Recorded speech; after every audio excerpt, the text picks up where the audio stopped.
tout le monde, c'est Alice.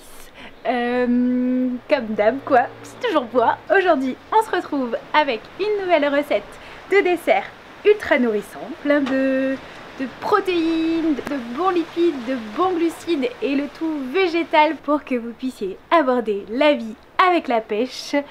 C'est un dessert juste fabuleux, mis à part que ce gâteau est très peu économique.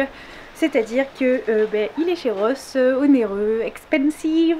Donc à vous de voir si vous préférez nourrir votre corps et votre âme ou si vous préférez plutôt acheter un nouveau sac parce que Sissi a fait pipi sur le bord.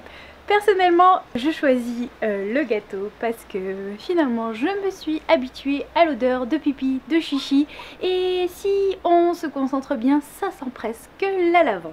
Ce gâteau, c'est un gâteau cru façon tiramisu et qui va être en grande partie constitué de noix de cajou, d'où le côté on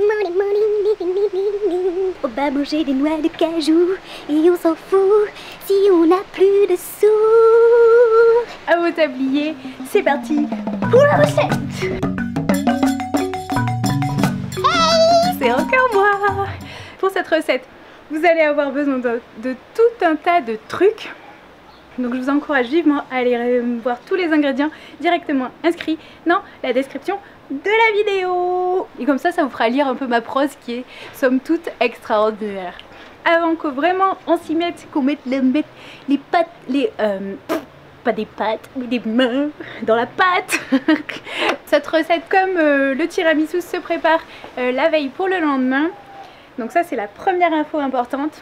La deuxième info importante, c'est que quelques heures avant de commencer, vous allez devoir immerger à peu près 300 g de noix de cajou. Et ça va permettre de décupler leur pouvoir de super oléagineuse.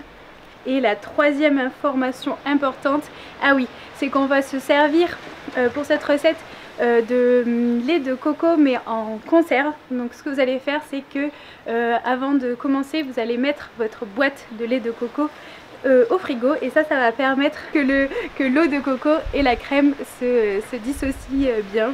Et la quatrième info, c'est que ça va être super bon. Pour commencer, on va confectionner la croûte de notre gâteau. Donc la croûte, ce n'est pas une croûte organique que l'on peut trouver sur notre corps putréfié. Non, non, non, c'est une croûte absolument comestible et savoureuse. Quoi que vous me direz, la croûte de notre organisme est tout à fait comestible. Mais celle que je vous propose est sûrement meilleure. J'espère. Puis elle est beaucoup plus végane. Vous allez avoir besoin de hachoir. Dans ce hachoir, vous allez mettre 30 g de flocons d'avoine, 10 g de graines de sarrasin, et 15 g d'amandes et 30 g de poudre d'amande. Une fois que c'est à peu près mixé, vous allez pouvoir ajouter à peu près l'équivalent d'une barrette de chocolat noir râpé ou en morceaux. Vous rajoutez une grosse pincée de sel, vous mixez. Ensuite, on rajoute 5 dattes, et je vous vois venir petit malin dénoyauter les dattes. 5 abricots secs, 10 g de sarrasin, encore 15 g d'amandes et une cuillère à soupe de beurre de noix. Donc pour moi, ce sera comme d'habitude du beurre de cacahuète. Et là, vous mixez mais assez grossièrement. En fait, il faut presque malaxer pour qu'il reste plein de petits morceaux sympas. Et votre croûte est prête. Maintenant, vous allez pouvoir chemiser votre moule. Donc pour moi, c'est un moule à cake. Et vous allez tasser votre préparation de croûte dans le fond du moule pour faire une couche homogène et bien compacte. Et ça, vous pouvez le réserver au frigo. On passe tout de suite à la crème de cajou. Vous allez pouvoir égoutter vos noix et vous allez pouvoir les mettre dans votre blender. Vous allez rajouter le jus de 1 demi-citron, entre 5 et 10 cuillères à soupe de miel ou de sucre liquide comme du sirop d'agave par exemple, une cuillère à soupe d'huile de coco, et vous allez pouvoir ajouter la partie crémeuse que vous avez récupérée dans votre boîte de lait de coco. Donc l'eau de coco, vous pouvez la garder pour faire un autre truc, genre un smoothie. Pour mix pour avoir une crème bien lisse. Quand c'est fait, vous pouvez verser la moitié de cette crème sur votre fond, votre croûte.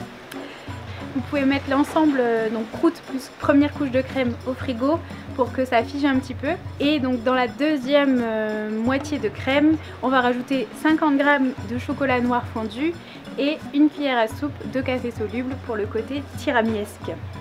Et une fois que c'est bien mélangé, vous rajoutez cette deuxième partie de la crème sur la première et vous mettez tout ça au frigo et je pense que vous allez pouvoir attendre jusqu'à demain pour la dégustation.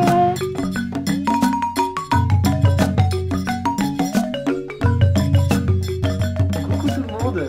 Alors c'est Alice et nous voilà pour la dégustation de ce magnifique tiramisu cru.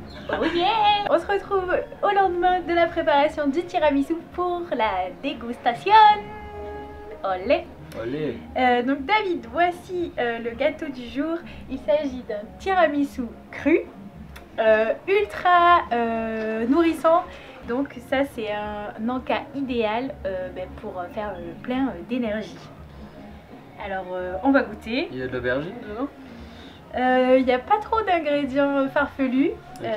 C'est surtout composé d'oléagineux et de chocolat. D'oléagineux. C'est quand même classe de sortir dans une soirée mondaine. Oui, je fais des gâteaux oléagineux. Lui, j'ai fait une décoration saveur poudre d'amande. Et de mon côté, j'ai une décoration saveur cannelle. Voilà. Et lui, c'est gros et moi, c'est petit parce que bon, on reste dans les clichés quoi. Alors, on goûte. Bon appétit. Bon appétit, bien sûr. Itadakimasu. Itadakimasu, pardon. Itadakimasu. En tout cas, ça a une belle gueule, moi je trouve. J'ai l'impression que c'est un tiramisu au café. Oui. Merci.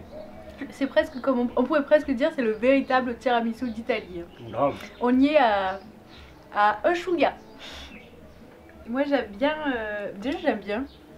Je trouve ça bon et j'aime bien la croûte parce que elle a un goût de Snickers. La croûte. Le biscuit à la cuillère. Ah, je trouve que la crème elle a pas la consistance du tiramisu mais de classique quoi. Enfin de toute façon même le biscuit en fait c'est. Mais en tout cas le rendu est super agréable, crémeux, comme le tiramisu quand même quoi.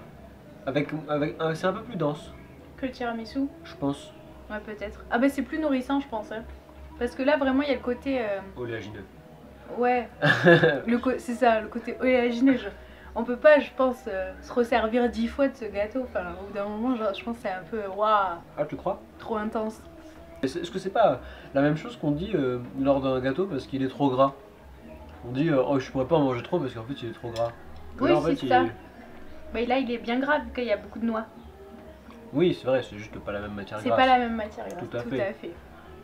Plein d'oméga 3, ça c'est bon ça. Ça c'est... Mais il y a que du positif là, que du positif. Il y a des oméga 3 ouais, il y a plein sûrement. Sûrement. Alors moi je tiens à dire que c'est super bon.